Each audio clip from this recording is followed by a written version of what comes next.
Líderes mundiais condenaram o ataque feito pelo Irã contra Israel e fizeram um apelo para que não haja retaliação. O governo iraniano afirmou que não pretende estender o confronto com Israel e nem entrar em conflito com outros países ocidentais envolvidos na região. O Irã não tem intenção de entrar em conflito com os Estados Unidos na região. No entanto, se os Estados Unidos iniciarem uma operação militar contra o Irã, os seus cidadãos ou a sua segurança e interesses, o Irã usará o seu direito inerente de responder proporcionalmente. O receio da comunidade internacional é que Israel faça uma retaliação ao ataque e comece uma nova escalada no confronto no Oriente Médio. Nesta segunda-feira, diferentes líderes mundiais condenaram a violência e pediram que os ataques acabem. Este fim de semana demonstrou que Israel não teve e não tem que se defender sozinho quando é vítima de uma agressão. Nas 36 horas desde então, temos coordenado uma resposta diplomática para tentar evitar a escalada. Não procuramos uma escalada, mas continuaremos a apoiar a defesa de Israel e a proteger o nosso pessoal na região. Os iranianos responderam, mas responderam de uma forma que foi desproporcional, porque em vez de atacar os interesses israelitas fora de Israel, eles atacaram Israel no seu solo de uma forma sem precedentes. Vamos fazer tudo o que pudermos para evitar que a situação se agrave. Por isso, vamos tentar convencer Israel de que não devemos responder através de uma escalada, mas sim isolando o Irã, convencendo os países da região de que o Irã é um perigo e aumentando as sanções. O Irã alegou que a ação foi uma punição porque Israel realizou um bombardeio à embaixada iraniana na Síria no dia 1º de abril. Na ocasião, 7 pessoas morreram, incluindo um membro da Guarda Revolucionária do Irã. A resposta veio na noite de sábado, quando Teherã lançou mais de 300 mísseis e drones contra Israel. Segundo as forças de defesa, 99% do ataque foi interceptado, mas as bombas que caíram no país deixaram feridos. Para a gente entender melhor essa crise no Oriente Médio, a gente conversa agora com o professor de Relações Internacionais da ESPM, Leonardo Trevisan. Professor, sempre uma honra tê-lo aqui no Jornal da Record News. Eu queria começar com isso que a gente viu na reportagem. A gente tem um lado, isso de Israel, principalmente o governo, capitaneado pelo primeiro-ministro Benjamin Netanyahu, que quer sim dar uma resposta ao Irã. Enquanto os próprios aliados e a comunidade internacional pedem para que essa retaliação não ocorra. Dá para a gente definir o que vai pesar mais, se é a vontade de Benjamin Netanyahu ou os pedidos dos aliados para que não ocorra essa retaliação? Boa noite, Gustavo, boa noite, Renata, boa noite a todos que nos escutam. Né? Essa é a pergunta essencial, não é só do dia, não é, Gustavo? Essa é a pergunta essencial que está em todas as chancelarias internacionais, está hoje preocupando o mundo todo, né? A ação de Israel. É curioso a gente observar que na reunião do gabinete de Israel ontem à tarde, esta mesma divisão já estava presente.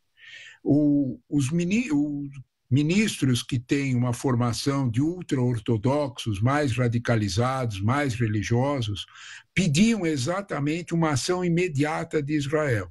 Benny Gantz, que era um general, mas agora compondo o gabinete de coalizão, conjunto com Netanyahu, dizia que Israel tem que ela escolher o momento certo para essa resposta, que não é agora.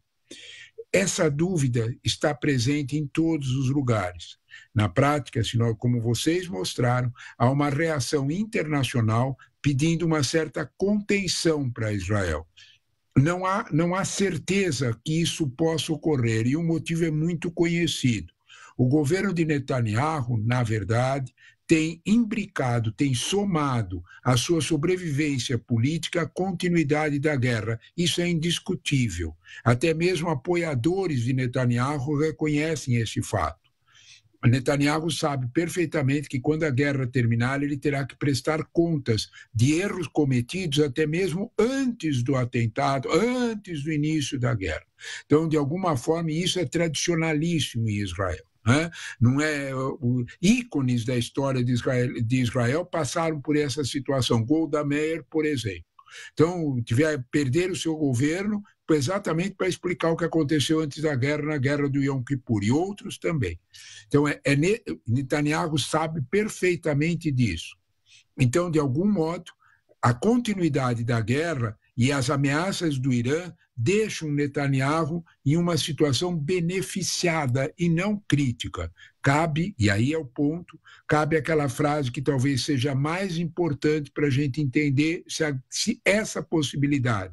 Joe Biden pessoalmente avisou, não é que ele mandou algum porta-voz, pessoalmente avisou, nós não acompanharemos um ataque de Israel ao Irã, nós não vamos participar disso. Esse limite imposto pelo governo norte-americano terá seu peso. A reação nos países europeus, como vocês mostraram, de Inglaterra, França, é também de pedido de contenção. Nas próximas horas, talvez a gente já saiba quem será o vencedor nesse contexto. Se uma posição mais contida ou se a sobrevivência política de Netanyahu provocando uma escalada na guerra. Trevisan, muito se falava de como que poderia vir esse ataque do Irã, se ele seria de forma direta ou indireta, através de grupos extremistas aliados, lá como o Hezbollah, por exemplo. Não foi o que a gente viu, muita gente apostava num ataque indireto, a gente viu que um ataque, mesmo que não atingiu ali, não teve vítimas, mas foi um ataque direto de Irã para Israel. A gente pode dizer, diante disso, nesse momento, no cenário atual do conflito, quem sai mais forte? A tua pergunta é interessante porque, na verdade, quando nós olhamos para esse cenário, né, o que a gente observa? Primeiro de tudo, nós temos que entender que o ataque do Irã foi um ataque, para usar a expressão que os militares americanos usaram, um ataque telegrafado. É preciso entender o que isso quer dizer. O Irã fica a 1.500 quilômetros de Israel. Os mísseis que o Irã utilizou são mísseis antigos, não são os mais modernos que ele tem, que levavam horas para chegar em Israel. Horas. Isso era o tempo mais do que suficiente para que a trajetória, tanto desses drones como dos mísseis, fossem conhecidas pelo domo de ferro, que agora todo mundo já sabe o que é, a defesa balística de Israel, e os jatos de Israel queriam, com seus mísseis, destruir os drones iranianos. Foi tudo isso que aconteceu. Né? Então, como é que esse fato se deu? Né? Por que esse fato se deu? Desde sexta-feira ocorreu uma reunião, sexta-feira passada, né? 24 horas antes do ataque. O que é que essa reunião mostrou? Uma reunião em Omã, em que o chanceler iraniano avisou aos Estados Unidos que o ataque seria controlado. E foi exatamente o que aconteceu. O ataque não produziu nenhuma morte em Israel, não produziu nenhuma destruição. É um efeito. A defesa de Israel foi eficiente? Foi. Mas, por outro lado, também, o Irã sabia perfeitamente o que estava fazendo. O Irã precisava dar uma satisfação para os seus radicais. É este o quadro.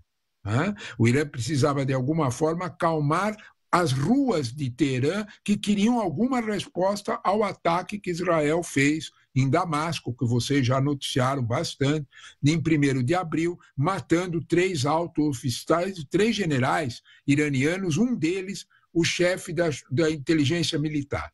Então, quando nós olhamos para esse quadro, o que nós observamos? De alguma forma, os dois lados conseguiram falar com os seus radicais.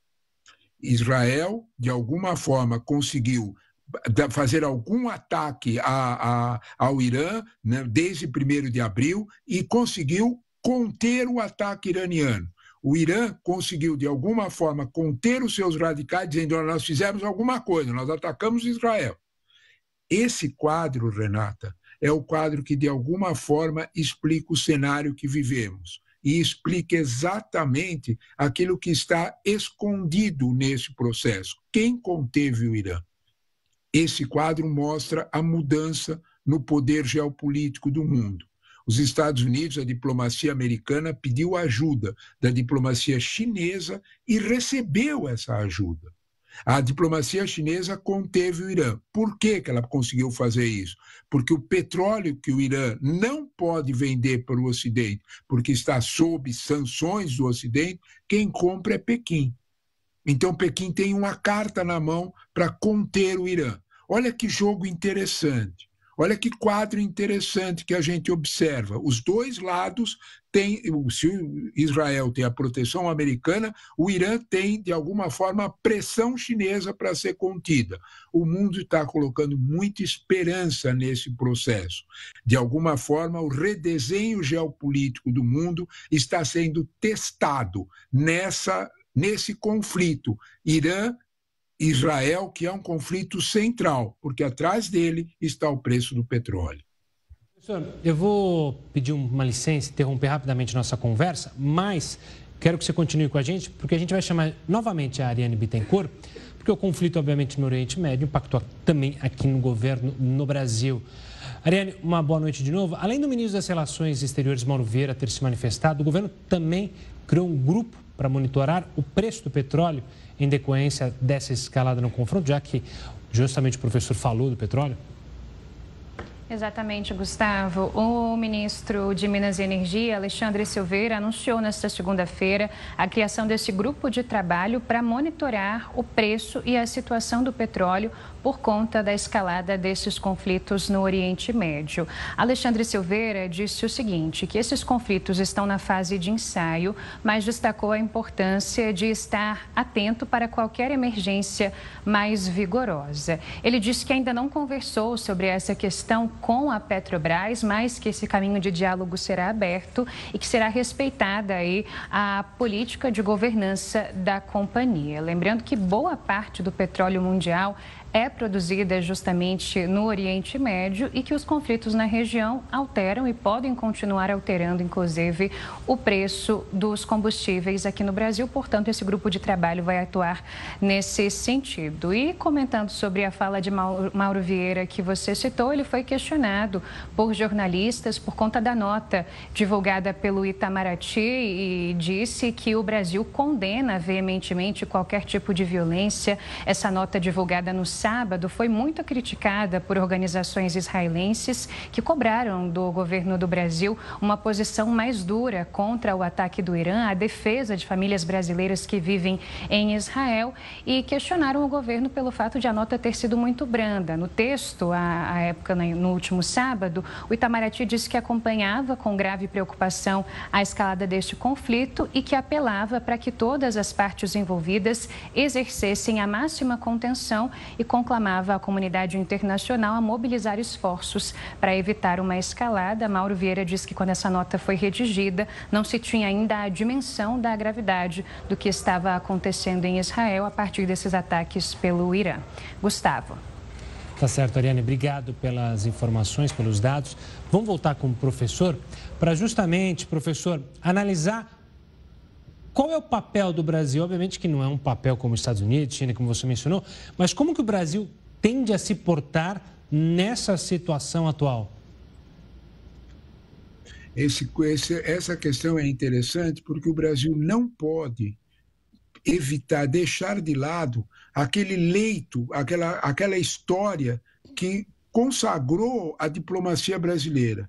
O Brasil sempre teve uma posição de equidistância nos conflitos, de condenação de ataques violentos, de preservação da autodeterminação dos povos. É evidente que Israel sofreu um ataque do Irã, porque Israel atacou o Irã, não importa. O fato é que o Irã também atacou Israel. A nota precisava, sim, de alguma forma, como ela foi vista, ela foi corrigida, marcar dentro da tradição da diplomacia brasileira que o Brasil não aceita ataque, seja de quem for a quem for. Isso não é da tradição brasileira. E isto ficou corrigido nesta segunda nota que o Itamaraty fez hoje. Quanto à questão do petróleo, não há dúvida alguma, Gustavo, que a preocupação é central. Não é? O preço do petróleo é determinante. Por que isso?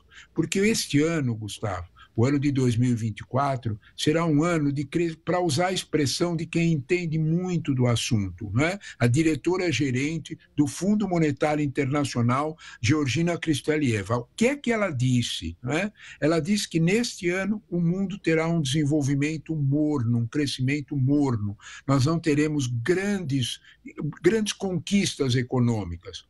Por que isso? Porque nós estamos com um forte combate à inflação, oriunda desde a pandemia, e para combater a inflação, os juros estão altos e isso para a atividade econômica. Ora, se neste contexto que nós estamos combatendo a inflação, o principal pivô da inflação, que é o preço da energia, subir, e não há dúvida nenhuma, Gustavo, se por um acaso ocorrer um confronto, uma escalada, um ataque israelense ao Irã e uma resposta que provavelmente implicaria no Irã fechar o Estreito de Hormuz. O Estreito de Hormuz é por onde passa 30% do petróleo consumido no mundo inteiro. Quando nós olhamos para esse risco, é este o risco que nós temos. O petróleo provavelmente saltaria dos atuais 85 para 95, 100 ou 120. É neste contexto, é neste quadro que fica a preocupação sobre o preço do petróleo. Todos estão preocupados. Vamos começar pelos dois maiores. Os Estados Unidos olham para o preço do petróleo e sabem perfeitamente o risco que é aumentar o galão de gasolina na véspera de eleição. Basta um exemplo. O galão de gasolina era R$ 3,40 em fevereiro e passou a 3,60 em março. Já teve impacto eleitoral na candidatura de Biden. Não é diferente na China. A China, sabendo que o preço do petróleo vai subir, ela compromete o seu crescimento econômico. Imagine aqui no Brasil. No Brasil, que nós temos todo o processo para conter a inflação e ter exatamente uma situação de maior equilíbrio econômico, qualquer salto no preço do petróleo implicaria em aumento alto em todos os nossos produtos importados, em todo o nosso quadro econômico. Sem dúvida nenhuma, para usar uma expressão bem clara, não é hora de um desdobramento como esse quando nós olhamos para o quadro econômico internacional e brasileiro também, obviamente. Trevisan, é sempre um prazer te receber aqui no Jornal. Uma boa noite para você, uma ótima semana. Até mais. Obrigado, Renato. Obrigado, Gustavo. Boa noite a vocês. Boa noite a todos que nos escutaram. Boa noite.